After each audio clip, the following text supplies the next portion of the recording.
Assalamualaikum warahmatullahi wabarakatuh. Selamat pagi teman-teman mahasiswa. Jangan lupa 3M-nya, memakai masker, menjaga jarak, dan juga mencuci tangan.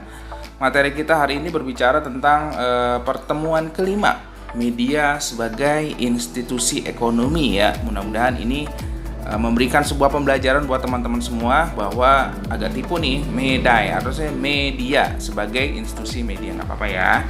Kali buru-buru buatnya. Nah ini akan dijelaskan beberapa pengungkapan mengenai media sebagai institusi ekonomi media. Ini adalah salah satu tokoh media namanya Herman de Chomsky mengatakan dalam bukunya bahwa media massa saat ini sebagai mesin atau penghasil sebuah berita yang sangat efektif dan mendatangkan keuntungan besar dari sisi ekonomi.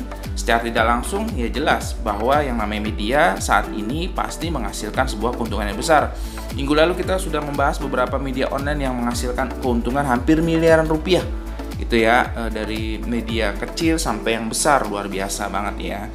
Yang berikutnya ada masih tokoh dengan namanya Jürgen Habermas. Dia adalah seorang filsuf. Dia mengatakan bahwa media sebagai institusi sosial politik sekaligus sebagai institusi ekonomi.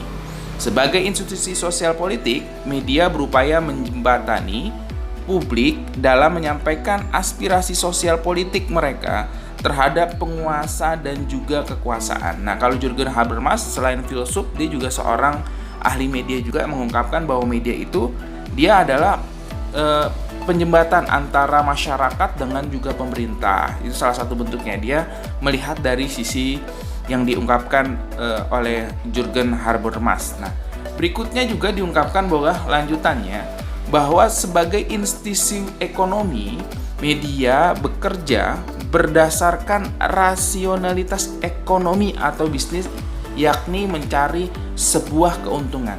Nah, jadi bahwa ya media selain mencari informasi dari masyarakat, dia juga perlu membuat yang namanya menghasilkan, karena informasi itu kan orang perlu.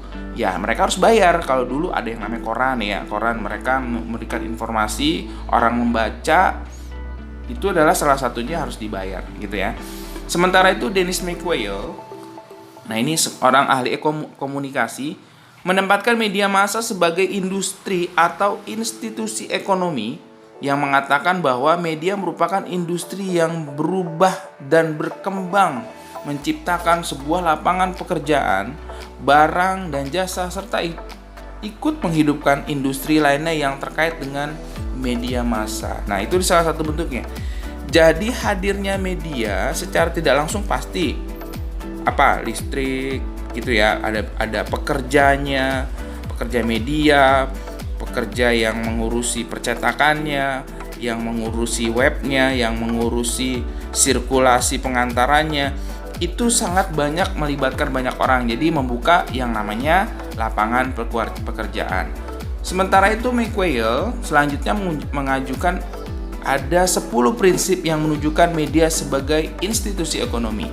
Yang pertama, bahwa media berbeda atas dasar apakah media tersebut mempunyai struktur fix dan variable cost. Yang kedua, pasar media mempunyai karakter ganda pembiayanya yang dibiayai oleh konsumen dan para pengiklan. Yang pertama ini adalah bahwa dia berbicara tentang pembiayaannya, bahwa struktur fix dan juga variable cost. Bahwa media tanpa adanya bantuan pendanaan yang lain, dia tidak akan yang namanya berjalan. Makanya dia punya struktur fix yang berbicara tentang penggunaan biayanya. Yang berikutnya ada ketergantungan pada iklan dalam media massa berpengaruh pada masa homogenitas program media. Yang berikutnya, iklan dalam media yang khusus akan mendorong keragaman program acara. Ini biasanya di TV nih ya.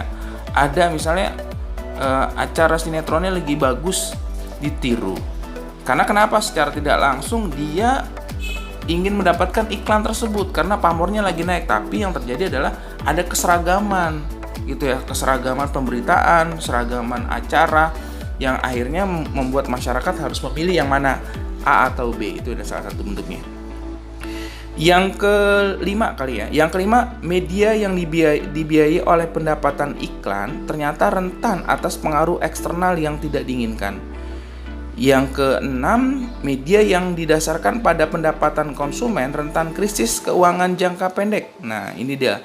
Salah satunya bahwa kenapa?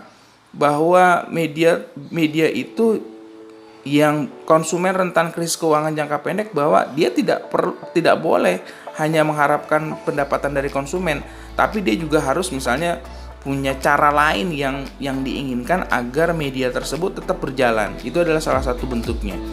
Jadi bukan hanya iklan, tapi juga dengan cara-cara yang lain, menjual baju segala macam. Yang berikutnya adalah 7. Jenis iklan tertentu akan menguntungkan pada masalah konsentrasi pasar dan khalayak. Sementara nomor 8, persaingan dari sumber pendapatan yang sama akan mengarah pada keseragaman. Nah, tadi keseragaman ya. Contohnya tadi. Nah, yang mendingan yang ketujuh dibahas. Jenis iklan tertentu akan menguntungkan pada masalah konsentrasi pasar. Jadi, jenis iklan ini adalah yang akan menguntungkan pada pembiayaannya, karena makin misalnya kayak rokok, makin dia diberitakan kan makin mahal itu. Jadi kayak gitu. Jadi rokok itu biasanya lebih mahal daripada iklan-iklan yang lain. Itu sangat menguntungkan, tapi dilema buat pemilik media. Yang berikutnya adalah 9. Perbedaan utama dalam penghasilan media akan menuntut perbedaan ukuran kinerja media. Yang ke-10, kinerja media dalam suatu pasar akan berpengaruh pada kinerja di tempat lain. Jadi ini berbicara tentang staf pekerjanya ya. Jadi staf pekerjanya yang berpengalaman dengan tidak berpengalaman itu akan berpengaruh pada hasil yang akan dilihat oleh masyarakat, baik itu tulisan maupun visualisasi gambar yang ditampilkan oleh media tersebut. Nah, itu adalah salah satu bentuknya, ada 10 ya. Jangan lupa ini adalah bukunya Jurnalisme Online, kalian bisa mendapatkannya, bisa membacanya. Ini berbicara tentang materi-materi tentang jurnalisme online, cyber media, media baru. Ini adalah salah satu, ada di sini semua ya. Jadi bisa dibeli oleh teman-teman semuanya. Ini latihan, ada 2 soal yang bisa dikerjakan. Yang pertama, berikan contoh 5 dari 10 prinsip media sebagai institusi ekonomi. Tadi udah saya jelaskan 1 sampai dengan 10. Sekarang teman-teman tinggal memberikan contohnya aja, apa yang kira-kira bisa dijadikan contoh ya. Dari 10 saya hanya minta 5. Yang kedua, berikan contoh monopoli kepemilikan media. Ini ada di halaman berikutnya di buku Jurnalisme Online yang warna hijau yang tadi saya sampaikan ya. Terus yang mungkin itu aja. Terima kasih buat teman-teman semuanya. Selamat pagi menjelang siang. Assalamualaikum warahmatullahi wabarakatuh.